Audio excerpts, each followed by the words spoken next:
Olá, pessoal. Sejam bem-vindos a mais um episódio do Pode Avançar. Eu sou a Simone Bastos. Meu nome é Marcos Felipe. E hoje nós estamos aqui com um convidado super especial. O nome dele é Caio. Eu vou deixar ele se apresentar para vocês. Pode falar, Caio. Seja bem-vindo. Obrigado pela oportunidade que vocês deram. Eu acho muito legal. Já assisti o podcast de vocês várias vezes. E é um prazer estar aqui. Meu nome é Caio Andrade. Eu sou engenheiro químico de formação. Atuo hoje na área de vazão e velocidade de fluidos, né, já desde 2008. Eu atuo hoje como signatário também, né, gerente técnico e gerente da qualidade do laboratório Conaut, laboratório CAL 168, que fica em Budas Artes, lá em São Paulo. Ah, legal. É bem antigo, né? É bem antigo. Pelo número, né? A gente quase que foi acreditado no mesmo dia que o IPT. Então, a gente é um dos primeiros aí. Pioneiros aí no Brasil. Desde 2001, o laboratório acreditado. Muito orgulho de estar lá. Legal. E eu comecei minha trajetória na metrologia, no Cefet Química, de Nilópolis, né? Sim. E aí depois eu comecei a estudar engenharia de produção, depois eu mudei para engenharia química e nesse período em paralelo eu iniciei meu trabalho a trabalhar na Golfo Serviços Técnicos. É em Nilópolis. Ainda existe esse laboratório? Existe. Um abraço para o seu Dantas aí. Legal. Já ouvi falar. Já ouvi falar dele? Já. Já. É sensacional. Sim. E depois de lá, aí eu passei o estágio. Em 2008 eu fui ainda no ano de 2008 eu fui para a Conaut, né, em Macaé. E aí trabalhei lá até 2019. Nesse meio do caminho também eu saí, eu trabalhei um pouco na GE, aí vou ser sincero que datas eu não me lembro muito bem. Sim. Eu sei que em 2019 eu fui para um desafio lá para São Paulo, em Budas Artes. Aí eu estou lá até hoje, aí para assumir como gerente técnico do laboratório acreditado. Muito bom, acho que pela descrição aí que o Caio deu para a gente, né, falando um pouco da sua jornada técnica, você já pôde entender aí qual é o tema do nosso episódio, né? Hoje nós vamos estar falando sobre calibração de instrumentos de vazão, né? E já que entramos no tema, né, explica para a gente aí, cara, o que é vazão, né? Tem muita gente que olha, obviamente que pelo que o pessoal estudou ali na escola, né, já dá para entender mais ou menos o que é, mas quando a gente vai falar de metrologia, eu acho que o assunto já fica um pouquinho mais delicado. Então, começa a dizer para a gente aí o que seria isso. Então, a forma tentar ser o mais simples possível, vazão é uma quantidade de matéria que passa por um determinado tempo em uma determinada seção, uma determinada área, né? E aí você pode pensar dessa forma como uma associação básica com o trânsito, né? A quantidade de carros que passam uma determinada seção da via por uma unidade de tempo. Ah, legal. Então, você pode pensar assim, como você pode pensar a quantidade de matéria, né, no caso em mol, que passa por uma área em uma determinada quantidade de tempo. Quilomol por hora, quilomol por segundo, existe essa unidade. E o que a gente está mais acostumado hoje é a unidade de volume por tempo. E massa por tempo também. Então, a gente tem uma quantidade de volume que passa por uma determinada área, né? E por um determinado tempo. Você precisa contabilizar essa massa, quantidade de massa, quantidade de volume por esse tempo. Normalmente seria volume de quê? Só para contextualizar. E aí vai volume de qualquer líquido ou qualquer gás. Ah, tá. Então, indo mais direcionado, né, seria no caso, eu tenho uma infinidade de líquidos, né, que eu posso medir a vazão e também de gases, né, determinadas composições, eu posso medir também a vazão. Então, agora entrando em conceitos metrológicos, né, tipo assim, quais seriam os mais importantes aí quando a gente fala de medição de vazão, né? Você falou vazão volumétrica, mas também você citou a questão mássica, de totalização, Como é que quais seriam os conceitos assim metrológicos mais importantes quando a gente vai trabalhar agora já partindo um pouco para entender método de calibração? Perfeito. Então, imagine o seguinte, você precisa calibrar um medidor ou fazer uma medição. Você precisa entender o que ele te reporta de informação. Então, a gente tem na metrologia de fluidos, né, a vazão mássica, a vazão volumétrica, nós temos a totalização. Então, eu queria me ater a esses três conceitos. Né? Ok. Vazão, seja ela mássica ou volumétrica, versus a totalização. Qual a diferença entre os dois? Então, legal. como a gente deu o exemplo de o que é vazão, vazão é uma taxa, né, de transferência de uma matéria para uma unidade de tempo. Ok. A totalização, ela já é a integração dessa taxa. Poxa, Caio, não complica não. É bem simples. Assim, enquanto você está vendo um momento, o outro você está vendo acumulado. Quantidade total que passou. Aqui eu tenho totalização. Aqui totalizou, aqui nada, porque eu já bebi, mas Sim. copo cheio, meio litro. Então eu tenho um volume totalizado aqui de meio litro. Mas quanto tempo eu levei para encher esse copo do jeito que ele está, desses meio litro? Levei, não sei, 10 segundos. Então eu tenho uma vazão de meio litro a cada 10 segundos. Uau, legal. Tá? Ou de 50 ml por segundo. Então fica fácil do pessoal visualizar, né? Se eu tiver uma mangueira para encher esse copo, quanto mais água sair dessa mangueira, mais rápido eu encho. E aí isso seria a vazão. Exatamente. E existem princípios físicos que fundamentam essa medição, tipo, sei lá, conservação da massa, energia, um efeito? Como é que já dá para partir para isso ou ainda tem mais coisas que eu preciso entender antes? Não, eu acho que a gente já pode ir para esse caminho, né? Falando de uma grande divisão, né? A gente tem vazão e totalização, que a gente vai falar depois, que há uma diferença entre você calibrar um medidor de vazão e um medidor por totalização. E aí você, a partir disso, começa a entender, qual que é a física por detrás dessa conta, né? Como é que se consegue ter essa grandeza? A gente tem a lei de conservação de massa, né? Que é aquela conta bem simples que você tem A1V1 igual a A2V2. O que seria basicamente isso? É uma conta que envolve muito mais variáveis, envolve aí densidade, para quando o fluido não é compressível, eu vou explicar o que é. Mas imagine o seguinte, você tem uma tubulação de 1 metro de comprimento, em que o volume de água a uma determinada taxa de transferência, ou seja, ele está a uma certa velocidade, desde que essa tubulação esteja cheia, está passando a mesma vazão que na outra extremidade desse tubo. Esse tubo, quais as condições para que isso aconteça, né? Para a lei de conservação de massa? Só reforçando. Conservação é manter a mesma coisa. Sim. Então, se eu digo que a vazão neste ponto da tubulação é igual a este ponto, eu tenho que garantir que nada está vazando entre esses dois pontos. Não há nenhum vazamento. Legal. E todo o preenchimento, todo o volume interno dessa tubulação está completamente cheio. Não tem ar, não tem seção vazia, não tem nada.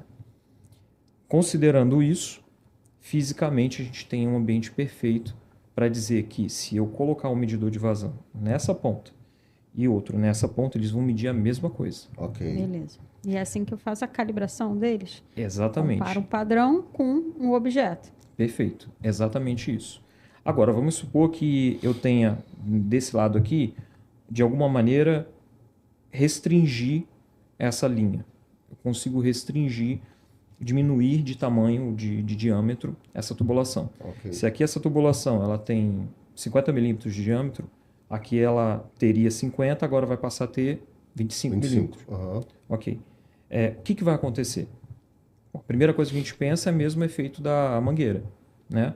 Por que quando a gente aperta a mangueira, o jato de água vai mais longe?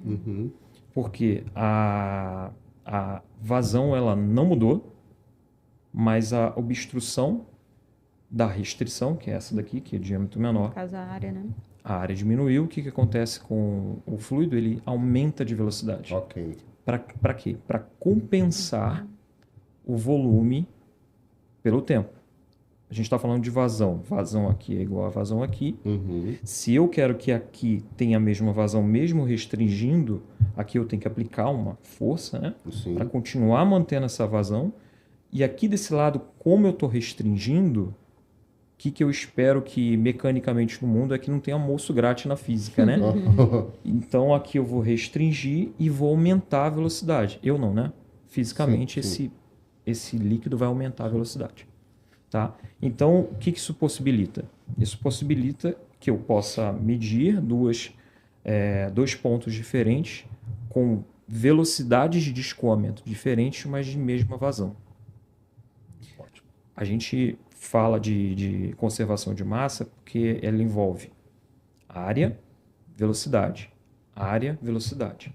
Se você for calcular vazão, vazão é igual a área vezes velocidade. Uhum. Ou seja, você tem área x, velocidade x. Aqui você tem velocidade vezes 2 e área dividido por 2. Uhum. Mas ainda mantém a vazão. A vazão continua a mesma. A vazão continua a mesma. Então, esse seria de conservação de massa. Esse seria o de conservação de massa. Aí a gente tem os poréns, né, do princípio de calibração. Qual que é os poréns do princípio de calibração?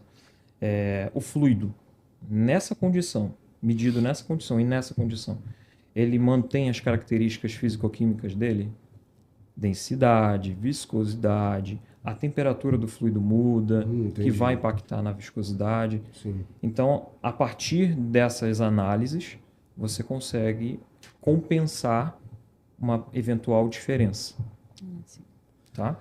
E num processo de calibração, não sei se eu estou avançando muito, mas pode ser que eu avance e depois a gente recua, não tem problema. Num processo de calibração, essas condições, elas precisam ser mantidas caso esse equipamento que eu estou calibrando, essas sejam as condições que ele é utilizado durante o processo.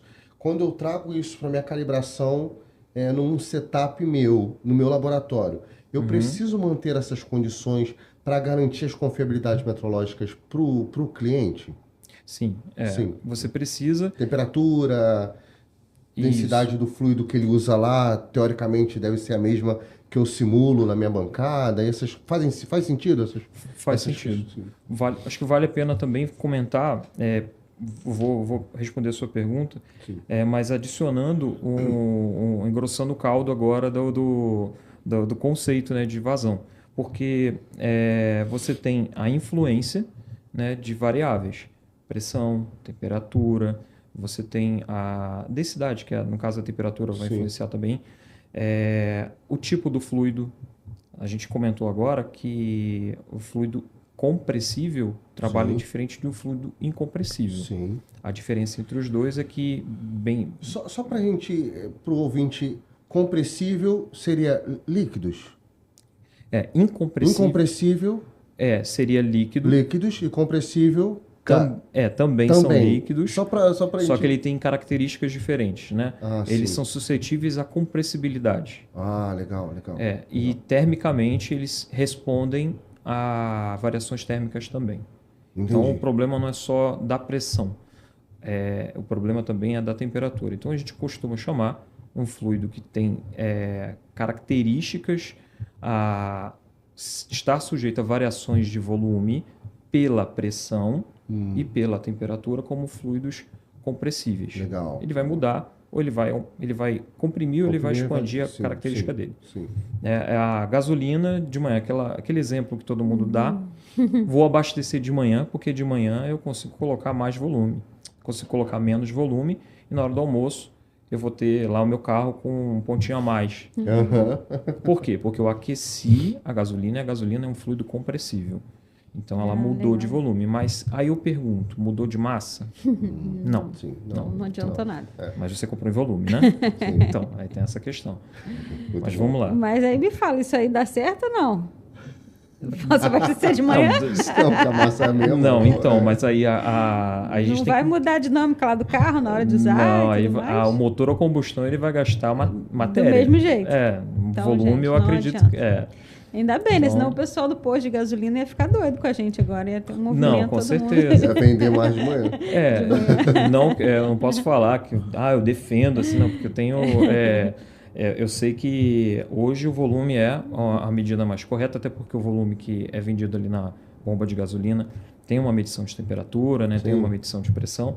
Não consigo ir muito a fundo para dizer quais são as correções que são feitas ali. O fato é que, se a gente for olhar para a massa acaba sendo uma variável para medir vazão sem a influência de pressão e temperatura. Não digo que seja a melhor. Entendi. Isso é um ponto. E isso até é um tema para a gente trazer futuramente aí para o episódio, porque essas bombas de gasolina passam A gente por vai trazer. fiscalizações, A gente né? vai Vamos trazer um pessoal tema desse aí. aí. Fica Pessoal atento aí nos do episódios aí, que daqui a IPEM. pouco a gente traz um tema desse. É bom Sim. porque esclarece muitas dúvidas, né? Sim, De sim. todo mundo em relação, Sim. até a minha também. Mas assim, quando você tem a medição de massa, a medição de massa ela não carrega essas influências.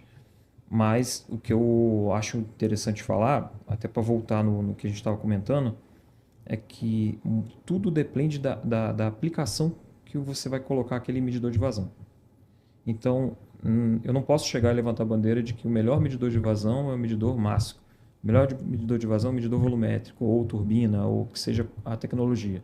Depende. Depende da aplicação em que ele é colocado. Entendi. Né? Entendi. E aí, voltando para a parte de variáveis, né, você tem as variáveis que vão mudar ali a característica do fluido e você tem também o que pode mudar o comportamento do fluido dentro da tubulação, que vai impactar onde? Nos medidores que estão realizando a medição. Imagina que o fluido dentro da tubulação é uma bagunça ali interminável. Até hoje não conseguem modular fisicamente como o fluido se comporta ali dentro. Tem-se uma estimativa, né? Muito acurada, mas ela não é 100%. Então, ainda mais de gás. Gás é mais difícil ainda, né? Então, o que acontece? Você tem variações do comportamento das correntes de velocidade do fluido dentro de uma tubulação podem, de alguma maneira, influenciar na medição.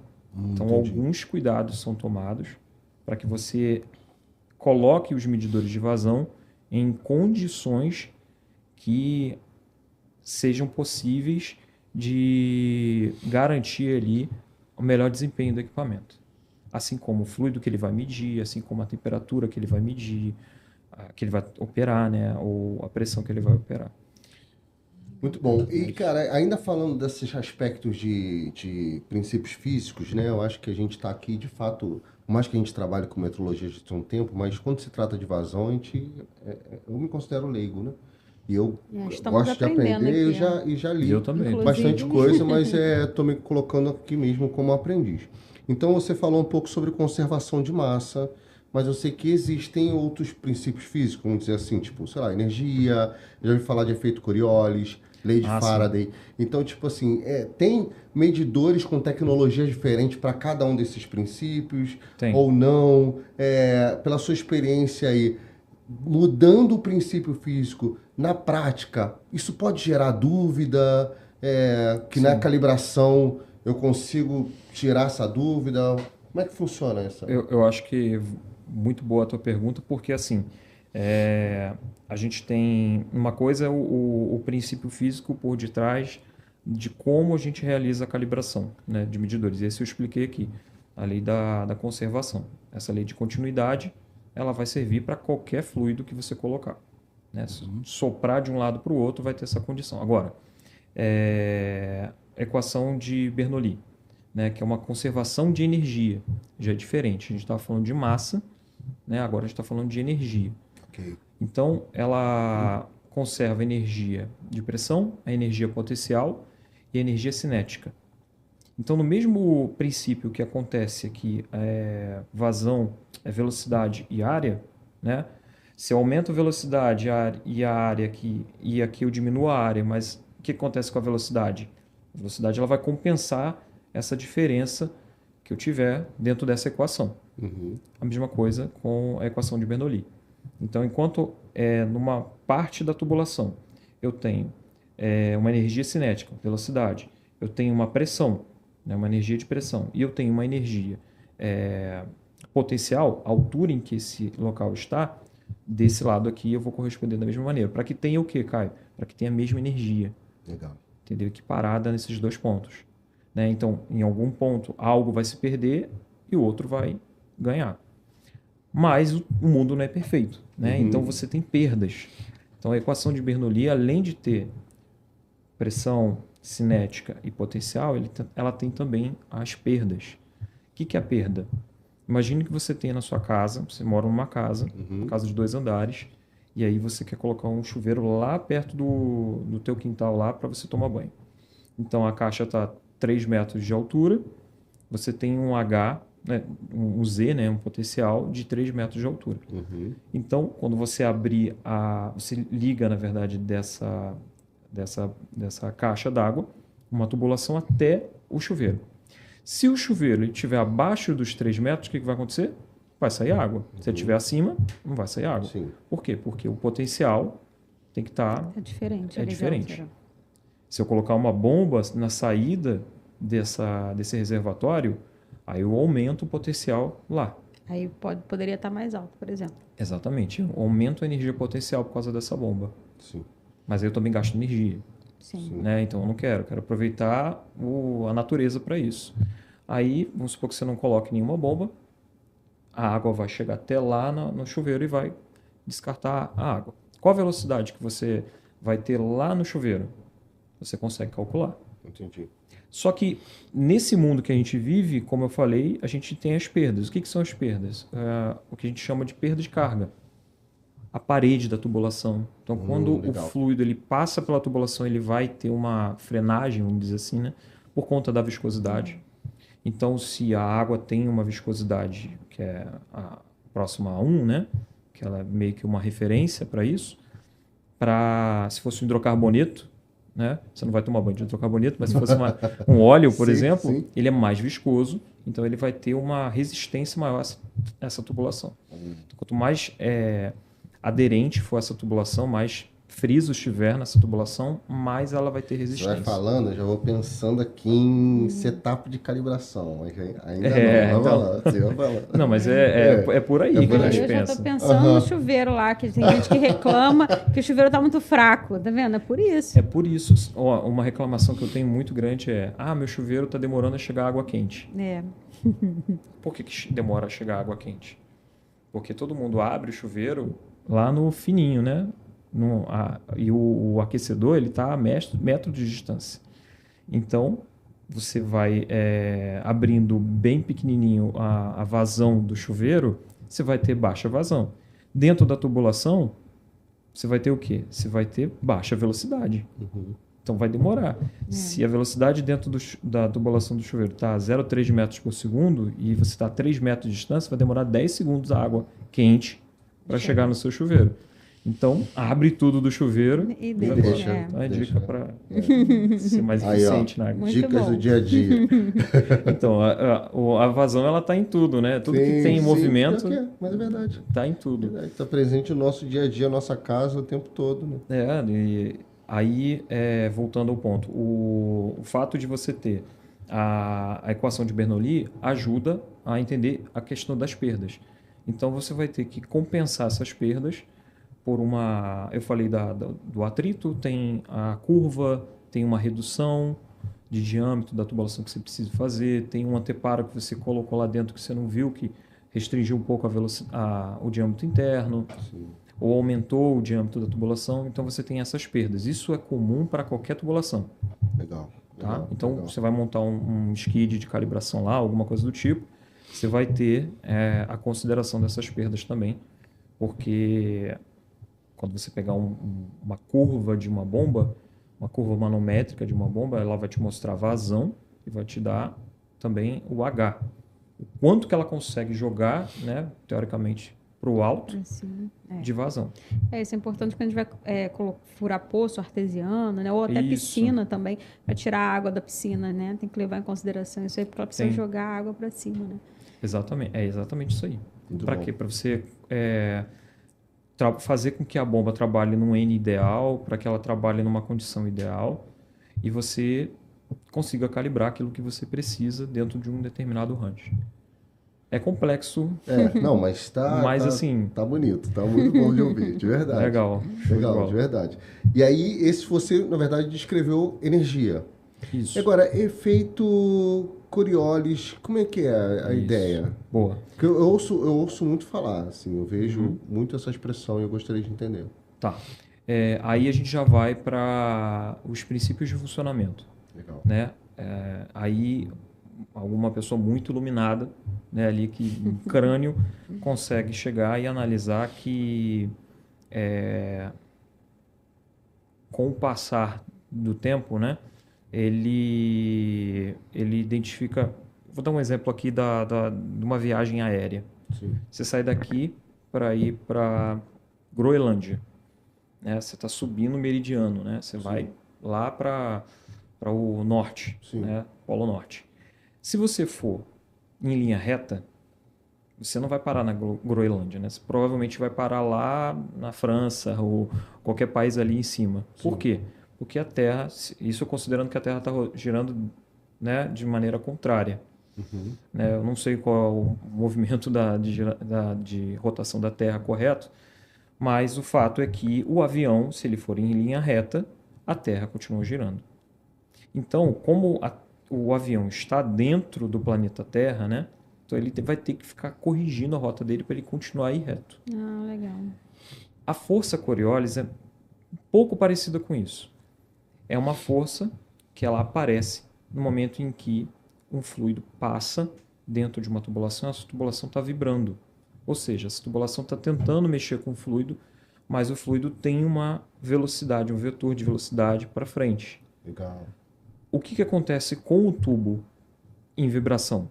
Ele diminui a vibração dele, ele defasa a vibração dele. Então, vou de volta ao meu tubo aqui de 1 metro. Vamos supor que ele fique curvo ou que seja assim mesmo. Esse tubo, para que a gente consiga medir pelo efeito Coriolis vazão, ele tem que vibrar a vibração natural dele. Tá? Ele vai vibrar a uma frequência natural do material do tubo. Então ele vai ficar vibrando ali, com nada dentro. Vácuo, perfeito. Quando começa a passar água dentro dele, e a uma determinada velocidade, essa primeira parte aqui, ela tem um sensor piezoelétrico, um sensor magnético, e no final dessa tubulação do medidor tem um outro sensor. A água passou por esse primeiro sensor, ela gerou uma perturbação nessa frequência de vibração. Antes, ambos os sensores estavam medindo, sei lá, 900 Hz. Só que com a defasagem, os dois vão continuar medindo 900 Hz, só que o que vai acontecer? Você vai ter uma diferença de fase. Sim. Por quê? Porque o fluido que está passando ali dentro está provocando uma contraforça na tubulação. Tá. Essa diferença de fase entre esse sensor e esse sensor dá para ser calculada pelo cosseno Aí é uma conta que eu nem sei de cabeça direito, mas é bem simples a conta. E você consegue encontrar a relação com a vazão mássica.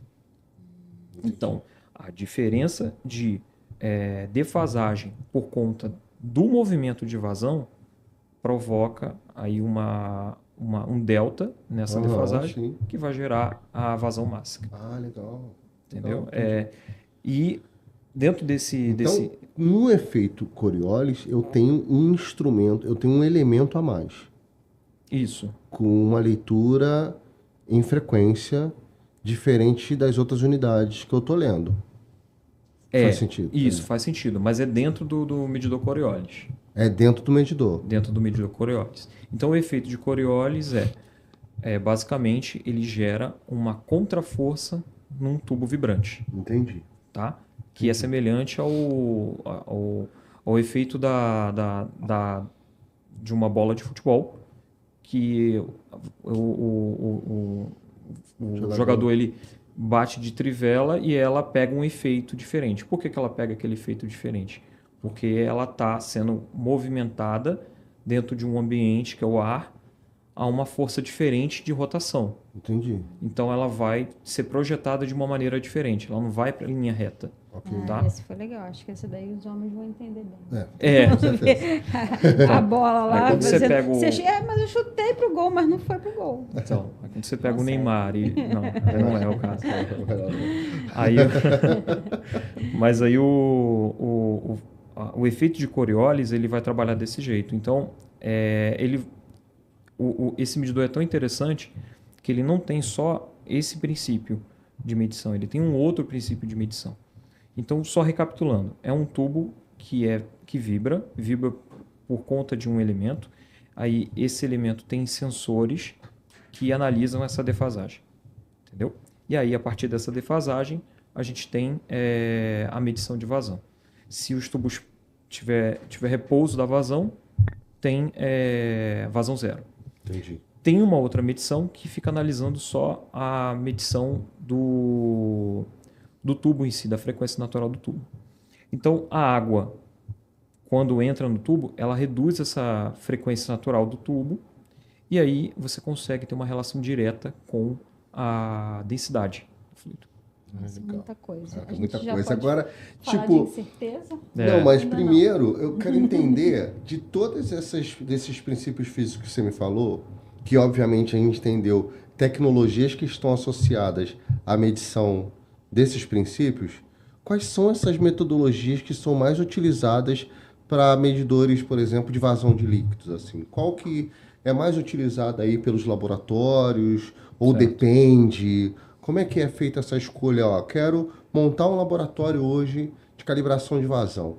Preciso trabalhar com todos esses princípios, porque vai depender muito de qual é o medidor que vai chegar para eu calibrar, ou eu posso usar um princípio para calibrar um outro e tem cálculos ali que eu faço de compensação. Tá entendendo mais ou menos a pergunta? O primeiro ponto é saber o que você quer calibrar, né? E tendo como base isso, você vem de trás para frente, né? Se tiver qual é o escopo de vazão que você quer atender, você consegue saber qual é a tecnologia que você pode usar. Mas só o escopo de vazão não atende. Você tem que saber também o fluido. Fluido que o meu cliente utiliza, né? Exatamente. O Então, fluido normalmente, cara, o meu comercial precisa ter um formulário. O cara tem que me dar Tem. muita informação, né, bicho? tem que ter. Tem que me dar muita informação. tem que te dar. Mas vamos lá. O que é mais comum hoje? Óleo, água e gás. Né? Isso eu estou falando de uma... Aí você tem uma calibração sendo idealizada dentro de um laboratório fixo, dentro de uma instalação do cliente. Ok. É um laboratório permanente, um laboratório nas instalações do cliente, e um laboratório numa instalação móvel. Móvel. Tá? Você escolheu o fluido, né? Você escolheu o tipo de instalação que você quer. Aí agora você vai tentar ver quais são os medidores que você vai tentar calibrar. Sim. Dependendo dessas escolhas, você vai ter uma resposta para o seu padrão, né? Sim. Quais são os tipos de medidores hoje que você pode calibrar? Eu posso calibrar hoje um medidor... Todos os medidores de vazão, na verdade, né? Aí, quais são as famílias de medidores de vazão? São os medidores lineares. Desculpa. Os medidores lineares e os medidores não lineares. O que são não lineares, né? Lineares são que têm resposta direta e dão a vazão de forma direta. Então, o magnético, o medidor linear, o márcico, o medidor linear. O indireto são aqueles que o Gerard Delmé ele usa o termo de primogênio. Gerard Delmé é um autor de um livro, acho que muita gente conhece da área, de Manual de Medidor de Vazão. Manual de Medição de Vazão, perdão. Muito bom. Eu recomendo para quem está querendo ir mais a fundo. Ah, legal. Fica a dica aí. Sim. É muito bom mesmo. E aí, quando você vai para o medidor de primogênio, você tem tubo Venturi, cone emitter, né, medidor tipo cone, placa de orifício, todos os medidores que têm a dependência da geração de um ΔP, de diferencial de pressão. O tubo de Pitot também, Sim. o tubo de Pitot para avião, Sim. né? O tubo de Pitot para medição de água, de pitometria. Sim. Então, você tem essas duas classes. Então, se você quer ir para o comum, né? Você vai para a área de medidores lineares. E aí, eu decidi, desses todos, calibrar um medidor eletromagnético, que ele vai ser calibrado na instalação do cliente, tá? Ok. Ele vai calibrar, no caso, ele só pode medir água, ele não consegue medir gás, não consegue medir óleo, né? Eu tenho que definir, então, agora qual é o range de vazão que eu quero Sim. para que eu possa trabalhar dentro dessa condição que eu acabei de montar E com nessa você. condição de instrumentos de vazão, o range está diretamente associado com o diâmetro da tubulação, Com a capacidade que você pode reproduzir aquela grandeza. Legal. Tá? Vamos Então, lá. na verdade, você pode... De repente, não tem só uma bancada de vazão, tem mais de uma, cada um com um diâmetro Pode diferente, ser, né? pode Para ser. poder atender várias faixas aí. Para um mercado hoje, a gente dá a relação de velocidade, né? Entre 0,3 e 6 metros por segundo. Geralmente é a vazão em que você tem, geralmente é a velocidade de escoamento, que quando você converte para vazão, é o que se pede hoje, tanto nas instalações permanentes quanto nas do cliente. Pode ir para os extremos? Pode, lógico. Não está limitado a isso. Mas não foge dessa faixa. Então, quando você faz uma pesquisa dos medidores eletromagnéticos para se calibrar uma instalação do cliente e que dessa instalação do cliente você vai trabalhar dentro dessa faixa de velocidade de escoamento que eu te falei, você pode trabalhar aí entre meio metro cúbico hora até 100 metros cúbicos hora. Então, supondo que você delimitou essa faixa, aí você vai olhar quais os tipos de diâmetro trabalham dentro dessa faixa. Entendi. Pô, Caio, por que então eu não coloco primeiro o diâmetro? Porque se você colocar primeiro o diâmetro, concorda comigo que se você tiver um padrão projetado para chegar a 100 e você chegar com um medidor de meia polegada, eu vou ter que estudar se eu consigo calibrar ou não? Isso eu estou falando porque eu já, na minha cabeça, eu conheço. Para eu chegar a 100 metros cúbicos hora, eu preciso de um medidor de 4 polegadas. Então, Ok. é 100 milímetros de diâmetro. O medidor de meia polegada é um medidor de 12,5 milímetros de diâmetro. Entendi. Então, as relações de vazão são muito diferentes. Sim.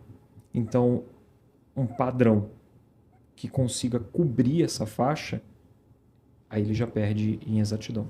Entendi. Ah, legal. Por que perde em exatidão? Porque cada vez que você mede velocidades menores ou vazões menores, você vai ter mais influência. Entendeu? Entendi. Muito bom.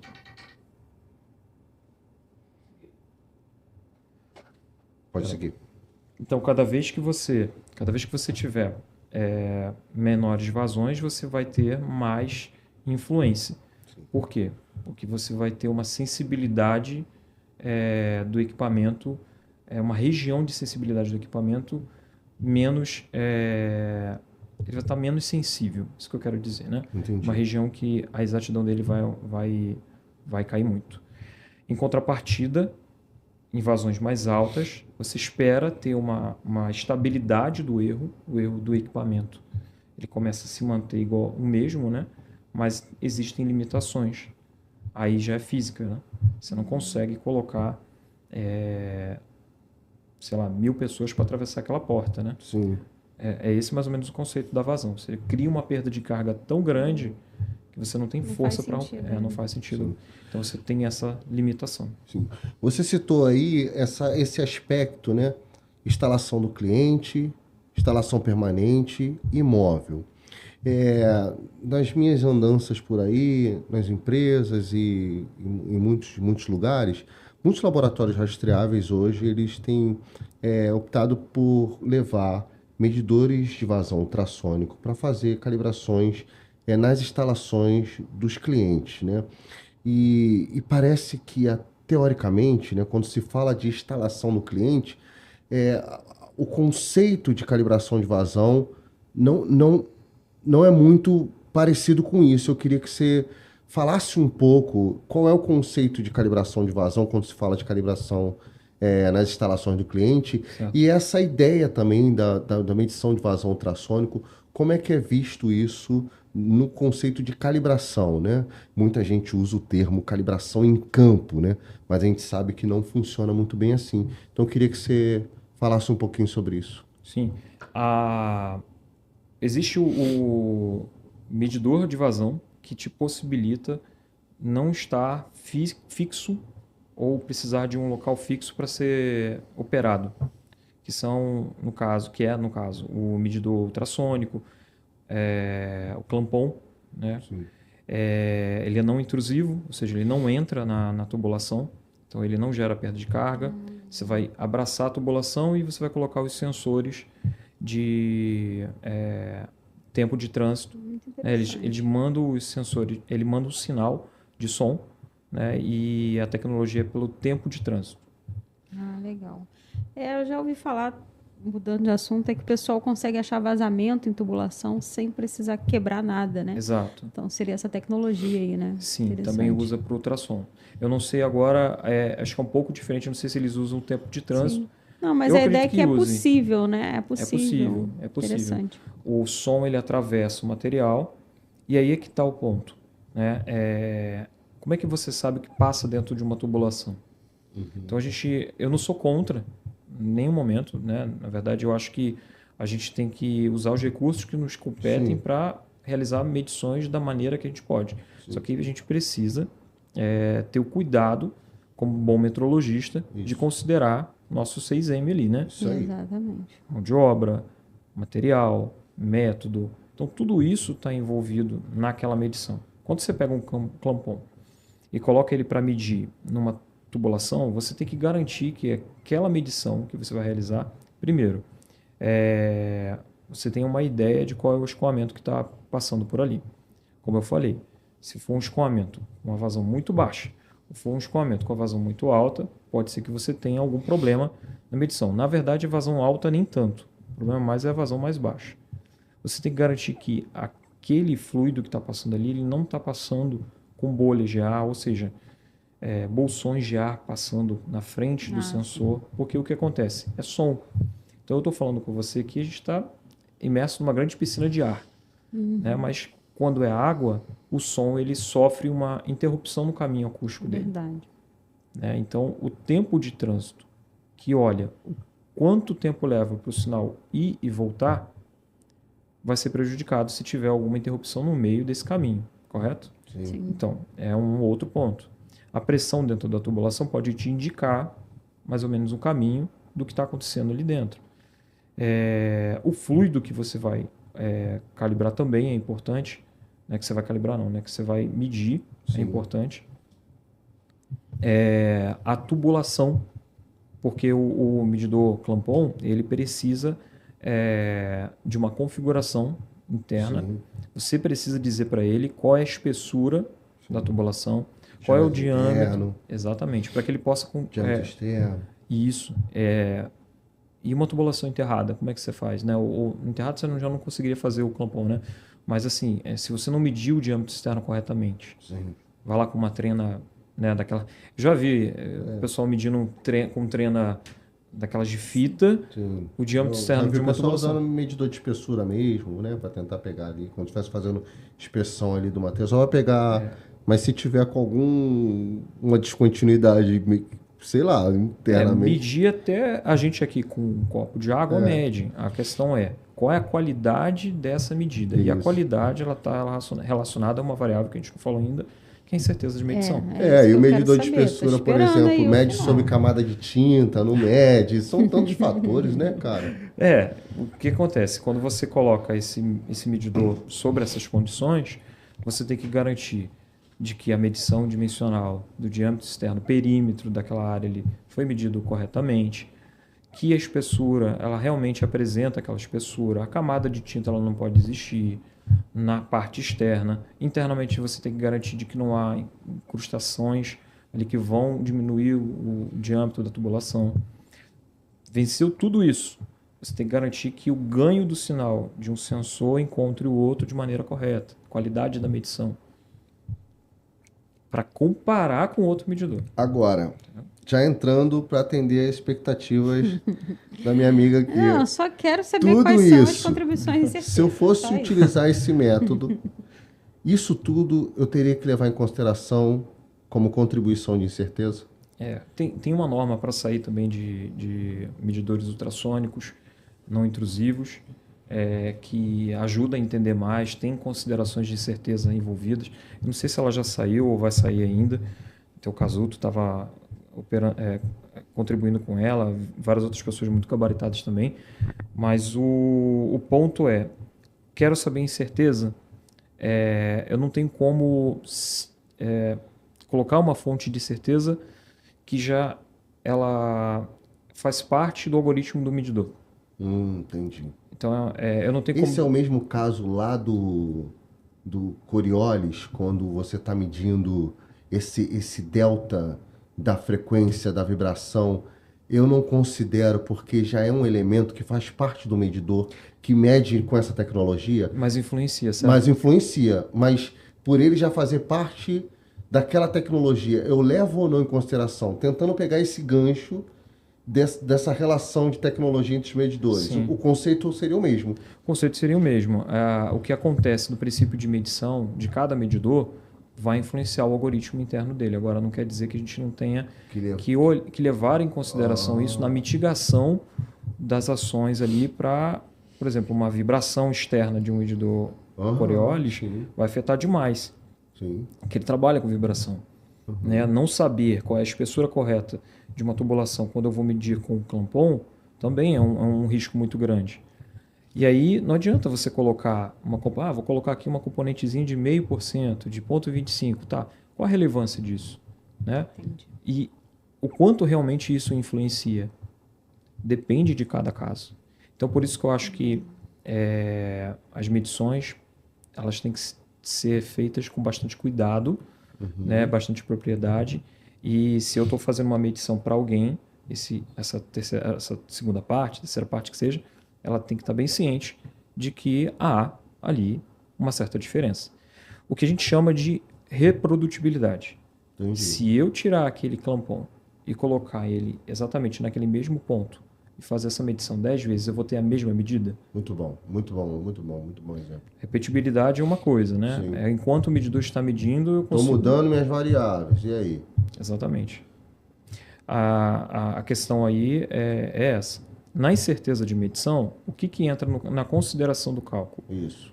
Um modelo matemático, se a gente está falando de calibração, né? Isso. Um modelo matemático para obtenção do erro de medição, ou do fator de medição.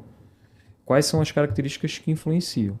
Né? Então, se o erro de medição é volume do medidor sobre calibração menos o volume do padrão, como que eu obti o volume do medidor sobre calibração?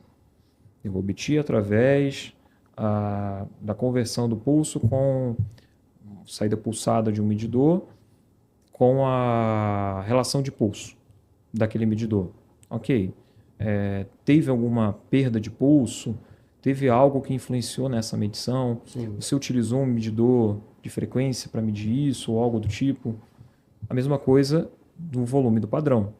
O volume do padrão eu obtive como? Eu utilizei lá uma turbina padrão. Essa turbina tem uma incerteza herdada. Ela tem uma estresse não, mas ela tem um drift. E por aí vai. Eu vou compondo as incertezas da maneira mais clássica possível. Agora, para não fugir da pergunta, existe um documento que é um documento orientativo do Inmetro, que é o DOC-CGEC 090. Ah, legal, muito bom. Anota aí, gente. DOC-CGEC 090. Ele fala todas não, né? Mas assim, a grande maioria dos modelos matemáticos relacionados a vários tipos de medição. Entendi. Dentro desses princípios que a gente foi falando aqui, ele vai definindo lá os modelos matemáticos para cada princípio desse, para cada medição. Ele pega até um pouco melhor. Ele fala assim, olha, pelo serviço da NetDicla 12, se não me engano. Então, medidor de... totalizador de gás. Então você tem lá Tem lá o modelo o matemático. modelo matemático. pra isso. Totalizadores com líquido, modelo matemático. Legal, essa dica é muito boa. Coriolis, Boa. modelo matemático. Tem até um exemplo de preenchimento. E o Docker CGEC, eu sei que não tem muito a ver, mas eu acho que vale a pena falar. O Docker CGEC 057 são as orientações para emissão de certificado de calibração de medidores de vazão. Uau, legal, muito Então, é um bom. documento orientativo para você emitir um certificado de O calibração. que tem que ter no certificado e tudo mais. Né? Requisito Muito bom. mínimo. Muito bom. As incertezas de medição, por esse documento, é recomendado que elas sejam sempre o percentual, expressadas, se forem expressadas em percentual, o percentual do valor da referência. Então, por exemplo, eu tive uma incerteza de 0,10 metros cúbicos hora e o valor da minha referência foi 100 metros cúbicos hora. Então, eu vou ter ali 0,01 metros cúbicos hora. Entendi. 0,1 metros cúbicos. Perdão, 0,1% de incerteza de medição. Ah, legal. Tá Muito bom. A gente falou muito aqui nesse episódio sobre calibração, mas ainda tem ensaios de medidores de vazão. Só que a gente vai ter que deixar para o próximo episódio. Porque hoje não dá mais tempo, a gente acabou. já está indo para o final, né? Sim. Muita coisa, porque ensaio vai ter muita coisa também para falar, né? Principalmente o pessoal vê aí na casa das pessoas medidores de água, medidores de gás, né? Exatamente. Então, para esses medidores se aplica ensaio e não calibração. Mas isso vai ficar para uma próxima. Eu vou deixar aqui. Vocês deixam aqui nos comentários se vocês querem saber sobre esse assunto. Comenta aqui que a gente traz um outro episódio falando sobre isso. Sim, muito bom. E, cara, eu queria deixar você bem à vontade para você dar umas dicas finais, assim. Eu acho que, por exemplo, uma das coisas que os nossos ouvintes buscam muito, né, é essa construção visual, né, de um setup, por exemplo, Sim. da calibração em si. Então, por exemplo, quero montar um setup. O que eu preciso levar em consideração? Acho que essa informação é importante. A gente falou muito aqui, a gente, obviamente, precisaria de um tempo muito grande para falar, porque muita tem muita coisa. informação, medição fiscal, o que é o técnico de medição, o que é o engenheiro de medição, o que está em alta isso, está tão em alta hoje, quais são os elementos que são calibrados, né, nesse contexto de medição fiscal. Então, acho que você vai ter que voltar aqui para a gente fazer a parte 2 parte 2 desse episódio. Exatamente. Mas eu acho importante a gente você dar essa dica, né? Claro. Do que e talvez fazer uma relação, né? Conjunto de equipamentos e contribuições de incerteza. Ó, esse equipamento aqui, essa incerteza aqui. Acho que seria importante a gente você dar uma pincelada Mais nisso. dicas aí. finais, Seria né? dicas finais, Olha, né? eu recomendo, assim, não tem muito para onde fugir. Hoje a metrologia na questão de vazão, ela ainda está muito concentrada nos laboratórios, né? E a divulgação disso, ela está tomando ainda uma forma, né? Então a gente tem hoje o grupo técnico de vazão, a SBM, a Sociedade Brasileira de Metrologia, está apoiando um evento também Sim, eu de vi saneamento. Eu vi divulgando, legal. Verdade. Vai ter agora, acho que em agosto, e em novembro vai ter um de óleo e gás aqui no Rio.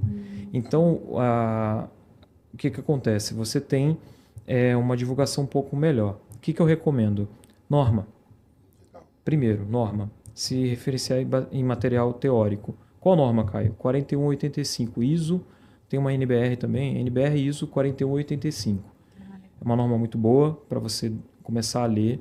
Tem um manual de medição de vazão da Agência Nacional de Águas, em conjunto com o IPT, também muito bom. Esse eu já vi.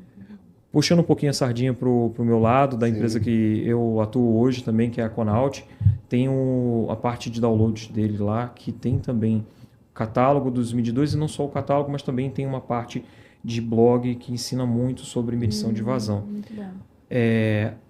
Como montar um skid de Sim. medidor de vazão, isso não tem hoje, Entendi. não tem um material. Tem artigos publicados fora do Brasil, né? Eu nunca vi um aqui, que falam como foram os resultados de um determinado ensaio ou de determinada calibração, que aí é mais pesquisa em base de acadêmica. Lá no mestrado a gente fala muito disso. Foi muito bom porque a gente começa a pesquisar mais a fundo. Verdade. Então, PTB tem muita coisa boa, a Uniche tem muita coisa boa, gratuita, que você consegue encontrar na internet, pesquisando de forma responsável no ChatGPT. Mas você consegue um material de referencial teórico muito bom. Tem também o meu canal que eu coloquei lá há muito tempo atrás, que não entro com nenhum vídeo há muito tempo, que é o do Engenharia Exata, que legal. Tem algumas coisas lá de metrologia, mas por incrível que pareça, não tem de vazão. Não tem nada de vazão. Não tem de vazão. Incrível que pareça. A gente vai fazer um parte 2 desse episódio para ter um conteúdo bem interessante de vazão disponível, né? Porque só aqui foram informações riquíssimas que você trouxe, desvendando um pouco esse conceito teórico, né? E logo depois a gente faz um outro episódio já entrando mais nessa parte prática, qual a melhor vazão de bomba para utilizar, quais são os skits que normalmente eu preciso ter, né, para eu estar montando meu setup ali, quais são os tipos de padrão, né? Quem sabe aí a Conaut nos apoia aí como patrocinador, traz alguns modelos, né, de padrões, né, para o pessoal poder ver quais são os padrões que podem estar associados. Enfim, ó, fica de olho aí o comercial aí da Conaut. Fica de olho no episódio aí, ó. Tá ótimo, eu vou conversar, mas vai ser bom, vai ser interessante. Caio, muito boa a sua apresentação aqui, sua participação aqui, desculpa. Obrigado. Foi muito bom, muito rico de informação. Eu, particularmente, me coloquei aqui como um aprendiz, de fato. As perguntas foram feitas, mas eu estava, de fato, aprendendo aqui, né, Simone? Muito. O Caio explica muito bem, né? Sim. Bem tranquilo, bem devagarzinho, bem didático, né? Então, logo a gente vai ter curso de calibração de medidores de vazão. Você vai estar gravando aqui com a gente, né? O curso EAD. Sim. Tá? Vai estar gravando aqui com a gente para a gente estar podendo estar divulgando isso daí. Então, quero agradecer você também que esteve aí, disponibilizou seu tempo para estar aprendendo mais um pouco dessa temporada nossa nova, falando sobre metodologias de calibração. A gente está partindo um pouco para alguns conceitos técnicos e você que dedicou um pouco do seu tempo aí, muito obrigado por você estar participando aí. Faça como a Simone sempre dá a dica aqui, né? Deixe os comentários, tire dúvidas. A gente vai colocar ali contato também do Caio para você estar entrando em contato com ele, tirando algumas dúvidas, vai ser bem legal. Isso aí, curta o nosso episódio e até a próxima. Até a próxima. Até a próxima.